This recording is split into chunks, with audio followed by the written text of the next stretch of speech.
Morning students, प्रिय छात्रों। आज हम लोग कक्षा 6वीं के विज्ञान का 10वां चैप्टर, जिसका नाम है गति एवं दूरियों के मापन के बारे में बात करेंगे। बच्चों, आप अपने आसपास बहुत सारी चीजों को देखते हैं। उनमें से कुछ चीजें अपनी जगह पर खड़ी हुई हैं तथा कुछ ऐसी भी चीजें आप अपने आसपास देखते हैं जो समय के साथ साथ एक स्थान से दूसरे स्थान जाती हुई आपको दिखाई देती है। यानी कि जो चीजें अपनी जगह पर खड़ी हुई हैं उनको हम लोग स्थिर वस्तुएं कहते हैं। उदाहरण के लिए जैसे सड़क किनारे लगा हुआ बिजली का खंभा, टेलीफोन का पोल या फिर कोई पान का डिब्बा। सुबह आप जब देखते हैं तब भी वहीं पर वो स्थित था और शाम को जब आप देखते हैं तब भी वहीं पर वो खड़ा हुआ है, वहीं पर स्थित है। जबकि कुछ ऐसी वस्तुएं हैं जिनमें समय के साथ परिवर्तन हो रहा है। जैसे मान लीजिए आप बस स्टैंड पे खड़े और आपने 10 बजे देखा कि एक बस तो सतना के लिए जाने के लिए तैयार है, वो खड़ी हुई है। कुछ समय के पश्चात आप देखते हैं, जब पाते हैं, पता करते हैं, अरे 10:15 बज गया, तो बस पहुंच गई कहाँ? यूनिवर्सिटी तक पहुंच गई या कोठी पहुंच गई, मझगांव पहुंच गई। यानी कि समय के साथ उस बस की स्थिति में बदलाव हो रहा है। तो जिन वस्तुओं में समय के साथ जिन वस्तुओं की स्थितियां बदलती हैं उन्हें हम लोग गतिशील वस्तुएं बोलते हैं। हमारे आसपास ऐसी वस्तुएं हैं, कुछ ऐसी वस्तुएं हैं जिनकी स्थितियां समय के साथ नहीं बदल रही, उनको हम लोग स्थिर वस्तुएं या विराम अवस्था में वस्तुएं, और जिनकी स्थितियां समय के साथ बदल रही हैं उनको हम लोग कैसी वस्तुएं बोलते हैं? गतिशील वस्तुएं। तो आज के पाठ में हम लोग कुछ इसी तरह की चर्चा करेंगे, इसी तरह की बातें करेंगे कि कौन कौन सी वस्तुएं गतिशील हैं, गतियां कितने प्रकार की हैं। साथ में परिवहन के साधनों की भी चर्चा इसी पाठ में बच्चों हम लोग करेंगे। चलिए बढ़ते हैं आगे। और आपकी स्क्रीन पे आपके पाठ का पहला पेज दिखाई दे रहा होगा। इसमें 2 बच्चे हैं, पहेली और पूछो, जो कई जगह घूम कर आए। गर्मी की छुट्टी में कई जगह की यात्रा में गए थे और आपस में बैठकर बातें कर रहे थे कि तुम किससे गए थे, किस परिवहन के साधन से गए थे और कैसे गए। और इसी तरह पूछो, इसी तरह पहेली, दोनों बच्चे आपस में बातें कर रहे थे। बच्चों, आजकल जो आपको यात्रा करने के लिए एक स्थान से दूसरे स्थान जाने के लिए जैसे साधन आपको आजकल दिखाई दे रहे हैं, पुराने समय में ऐसे साधन नहीं थे। पुराने जमाने में इस प्रकार के परिवहन के साधन, चाहे बस हो, कार हो, ट्रेन हो, वायुयान हो, इस प्रकार के साधन पुराने जमाने में नहीं थे। प्राचीन काल में लोग यातायात करने के लिए एक तो जानवरों का प्रयोग है ना, या फिर पैदल ही यात्रा करते हैं। सामान लेके जाना है, सामान लाद के जाना है, तो जानवरों की पीठ पे सामान रखे और चले। तो पुराने समय में इस प्रकार के परिवहन के साधन नहीं थे, जैसा कि आजकल आप लोग आधुनिक समय में देख रहे हैं। और यदि जल मार्ग से उनको कहीं जाना होता था तो बांस के लट्ठों से बना हुआ एक प्लेटफॉर्म तैयार करते और उसी पे बैठकर वो एक स्थान से दूसरे स्थान जल मार्ग के द्वारा जाया करते थे। धीरे धीरे क्या हुआ कि धीरे धीरे लकड़ी के मोटे मोटे लट्ठों को काटकर उनमें एक गुहिका बनाकर बीच से खोखला कर उनको नाव की शक्ल में दिया और फिर उनका प्रयोग उन्होंने जल के द्वारा एक स्थान से दूसरे स्थान जाने के लिए करने लगे। धीरे धीरे जैसे जैसे उन्हें ज्ञान प्राप्त हुआ तो उन्होंने लकड़ी के छोटे टुकड़ों को भी जोड़कर नाव की यात्रा की गई। बच्चों, प्रथा द्विवेदी ओके जुड़ गए हैं।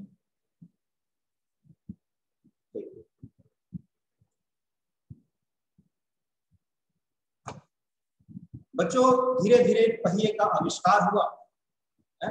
आदि मानव ने धीरे धीरे लट्ठों से क्या बना लिया, पहिया बना लिया, कुछ गोल आकृतियां बनाई, धीरे धीरे पहिए का आविष्कार हो गया। तो पहिए के आविष्कार ने यातायात साधनों को एक नई जान डाल दी, है ना, क्रांतिकारी परिवर्तन हुआ। पहिए के आविष्कार के बाद बहुत क्रांतिकारी परिवर्तन हुआ और कई तरह के परिवहन के साधन विकसित हुए। इसके बाद वाष्प इंजन आया, भाप वाला इंजन आया, तो भाप वाली ट्रेन भी बन गई। इस तरह से बच्चों धीरे धीरे आविष्कार होते रहे और परिवहन के साधन भी हमारे विकसित होते रहे। तो आधुनिक युग में जो परिवहन के साधन आप देख रहे हैं वो धीरे धीरे विकास के परिणाम स्वरूप ये उपलब्ध हो सके आप लोगों के लिए। बच्चों परिवहन के साधन कुछ ऐसे भी हैं जो बहुत धीमी गति से चलते हैं और कुछ ऐसे परिवहन के साधन हैं जो तेज चलते हैं। यदि आपसे पूछा जाए धीमी गति से चलने वाले परिवहन के साधन कौन से हैं, जैसे आपका रिक्शा हो गया, है ना, साइकिल हो गई, ये धीमी गति से चलते हैं। तेज चलने वाले ट्रेन हो गई, इसके बाद हेलीकॉप्टर, एरोप्लेन, तेज गति से चलने वाले परिवहन के साधन।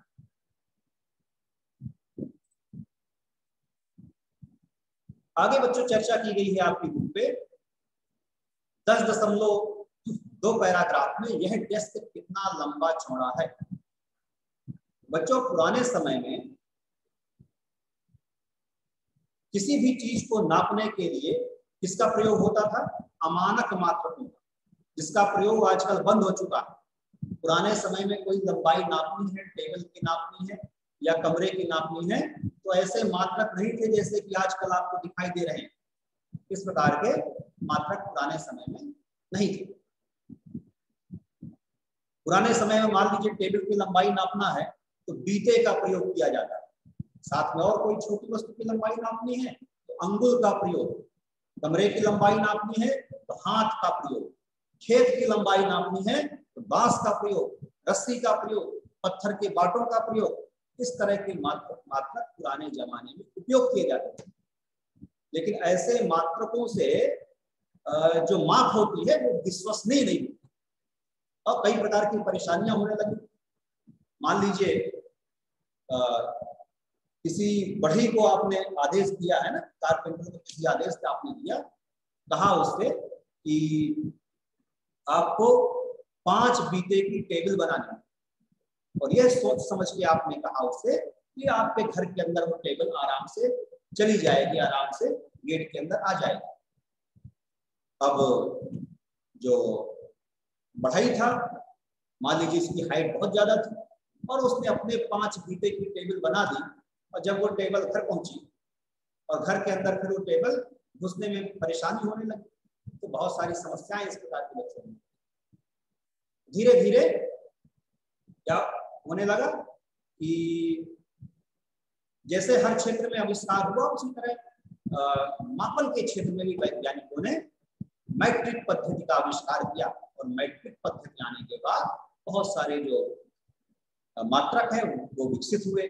जैसे तरल पदार्थों को नापने के लिए लीटर बना, ठोस पदार्थों को किलोग्राम में मापा जाने लगा, लंबाई को मीटर और किलोमीटर में मापा जाने लगा, समय को सेकंड में।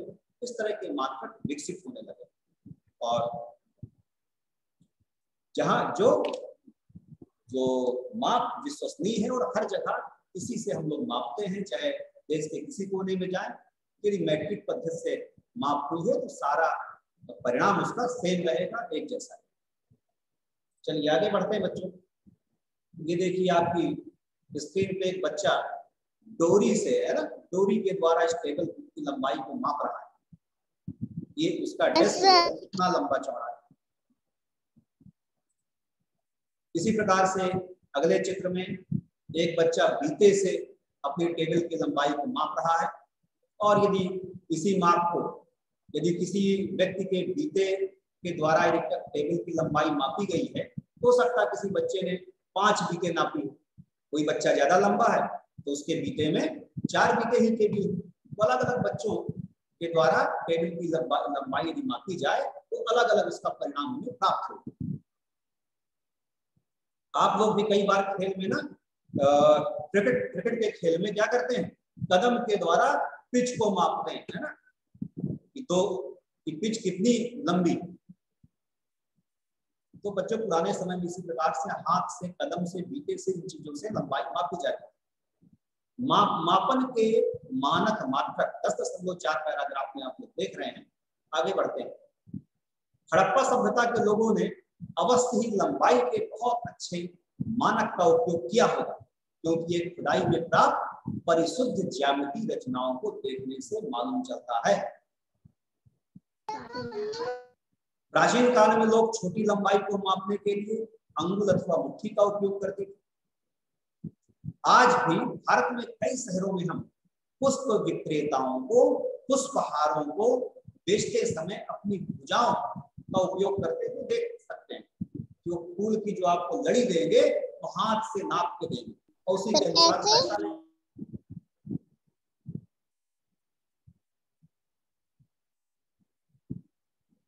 एक समानता के लिए समस्त संसार के वैज्ञानिकों ने मापन के मानक मात्रकों के एक सेट को स्वीकार किया। आजकल जिस प्रणाली को हम लोग अंतरराष्ट्रीय मात्रक प्रणाली बच्चों कहते हैं, इसे साल्ट में SI मात्रक भी कहते हैं। और SI मात्रक के अनुसार जो दूरी नापी जाती है उसका जो अंतरराष्ट्रीय मात्रक है, जो इकाई है क्या है, मीटर। समय को सेकंड से नापते हैं और जो ठोस पदार्थ उसे किलोग्राम से नापते हैं। द्रव पदार्थ को किससे नापते हैं, मिलीलीटर से। इस तरह से जो अंतरराष्ट्रीय मानक विकसित किए गए उसके अनुसार आजकल माप होती है। आगे बताया जा रहा है आपकी बुक में लंबाई की यथार्थ यानी परिशुद्ध माप। बच्चों आपको अपने दैनिक जीवन में, रोजमर्रा के जीवन में कई बार मापने की जरूरत पड़ जाती है। कई बार आपकी माँ कहती है बाजार दूध वाला आया है उससे नाप कर दूध ले लीजिए, वहां भी आपको नापने की जरूरत है। जब वो नाप कर आपको दूध दे तो आपको ध्यान से देखना पड़ता है दूध सही मात्रा में दे रहा है या नहीं दे रहा है। इसी प्रकार बाजार में हम लोग जाते हैं, बहुत सारा सामान खरीदते हैं, तो वहां भी आपको माप जानने की आवश्यकता है। कई बार तो दुकानदार ज्यादा लाभ कमाने के चक्कर में कई बार चालाकी कर देते हैं, आपके साथ गलत कर देते हैं और आपको गलत माप का सामान दे देते हैं। जैसे कई बार आप चित्रकूट में रहते हैं और कई बार आप लोग सब्जी मंडी भी चित्रकूट में घूमे होंगे, तो वहां कैसे माप होती है। कई दुकानदार तो लोहे के बाटों का प्रयोग करते हैं, लेकिन आपने कई बार देखा होगा कुछ दुकानदार पत्थर और ईंटों के बाटों का प्रयोग करते हैं, जो कि सही नहीं है। यदि वो कई बार पत्थर के बाट हैं तो घिस जाते हैं, रेत से वो झड़ जाते हैं, तो जिससे उनका वजन कम हो जाता है और आपको सही सामान नहीं मिलता है। इसी प्रकार बच्चों जब हम लोग कपड़ा लेने के लिए जाते हैं तो कपड़े वाला यदि आपको किसी यूनिफॉर्म का मान लीजिए शर्ट का कपड़ा लेना है तो नाप कर कपड़ा किससे नाप कर देता है, मीटर से। लोहे का इतना बड़ा राट होता है, बड़ी सी छड़ होती है, तो उससे सही माप कर ही हमें चीजों को लेना चाहिए। तो जब आपको सही माप आएगी तभी आप ऐसा कर पाएंगे। चलिए आगे बढ़ते हैं।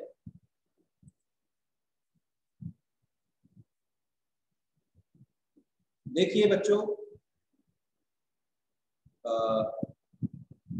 आपके स्क्रीन पे, आप अपनी स्क्रीन पे देख पा रहे होंगे कि स्केल के द्वारा, है ना,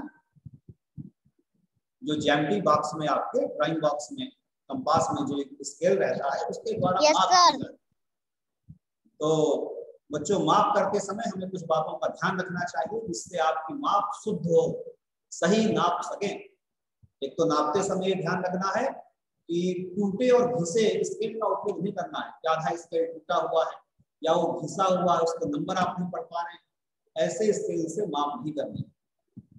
दूसरी सावधानी क्या है कि जो भी जिस भी वस्तु की आप माप कर रहे हैं, मान लीजिए मेरे पास यहाँ पर एक तस्वीर रखी हुई है, मान लीजिए मेरे पास एक पेन, कोई स्केल आप मान लें और ये एक वस्तु है, तो स्केल को वस्तु से आपको सटा कर रखना पड़ेगा, है, ऊपर नीचे ना हो, बीच में कोई गैप ना हो, तो सीधे स्केल से सटा कर आपको रखना पड़ेगा, तब आपको सही माप आएगी। और एक बात और ध्यान रखना कि पाठ्यांक पढ़ते समय आपको क्या करना है, नीचे से ऊपर से आड़ा तिरछा नहीं देखना है, कहां से आपकी आंखें लंबवत होनी चाहिए जहां पर पढ़ रहे हैं। स्केल में जहां तक वस्तु की लंबाई है तो पाठ्यांक पढ़ते समय आपकी आंखों की स्थिति सही होनी चाहिए। इस बात का भी ध्यान रखना, तभी आपकी माप सही आएगी। कई बार बच्चों हमें धागे से भी माप करने की जरूरत पड़ जाती है। मान लीजिए आपको किसी पेड़ की गोलाई मापनी, पेड़ कितना मोटा है, तब आप स्केल से माप नहीं कर पाएंगे, तब फिर क्या करना पड़ेगा, ऐसी स्थिति में क्या करना पड़ेगा, इसके लिए आप धागे का इस्तेमाल कर सकते हैं। धागे से कैसे मापेंगे, धागे के एक सिरे पे गांठ पहले लगानी है, इसके बाद उसको गोलाई के अनुसार पेड़ पर लपेटना है, और जहां दोनों धागे आकर टच करें वहां पर उस स्थान को चिन्हित कर लेगा। इसके पश्चात उसको क्या करेंगे, उस धागे को स्केल के पास फैलाकर उसकी मोटाई आप जान सकें। ऐसा भी कर सकते हैं, लेकिन आजकल तो टेप आ गए हैं, फीते आ गए हैं। हो सकता है आपके घर में भी फीता हो, वही फीता जिससे जमीन मापी जाती है, जिससे टेलर आपका कपड़ा सिलने से पहले आपकी नाप करता है, उसे क्या बोलते हैं, टेप फीता। आप पेड़ की मोटाई माप सकते हैं। इसके बाद बच्चों आगे बताया जा रहा है आपके चारों ओर गतिशील वस्तुएं कौन कौन सी। तो आप अपने चारों ओर बहुत सारी गतिशील वस्तुओं को देखते हैं। जैसे चित्र में आपको दिखाई दे रहा है चींटी की गति, चींटी भी गति करती है। तो गतियां बच्चों कई प्रकार की, तो गतियों के प्रकार जाने, जैसे कि चींटी की गति को कैसी गति हम लोग कह सकते हैं, अनियमित गति। चींटी के चलने का कोई निश्चित सीधा कोई रास्ता है नहीं। इसी तरह मच्छर की गति, मक्खी की गति है, मच्छर कान के पास आपके आवाज करेगा, भनभनाएगा, कहीं तिरछा भागेगा, कभी सीधा भागेगा, कभी गोल घूमेगा। फुटबॉल खेलते हैं वो भी अनियमित गति है बच्चों। तो गतियां कई प्रकार हैं, कुछ प्रकार आपको बुक में बताए गए हैं। जैसे सीधी सड़क पर चलती कार की गति, चित्र में आप देख रहे हैं सीधी सड़क पर कार चल रही है, इस प्रकार की गति को हम लोग कैसी गति बोलेंगे, रैखिक गति। तो सीधी सड़क पर चलती कार की गति। इसी प्रकार से सेना के जवानों की गति, वो भी बिल्कुल सीधा चलते हैं। और किसकी गति, बंदूक से निकली हुई गोली की गति, धनुष से निकले हुए तीर की गति।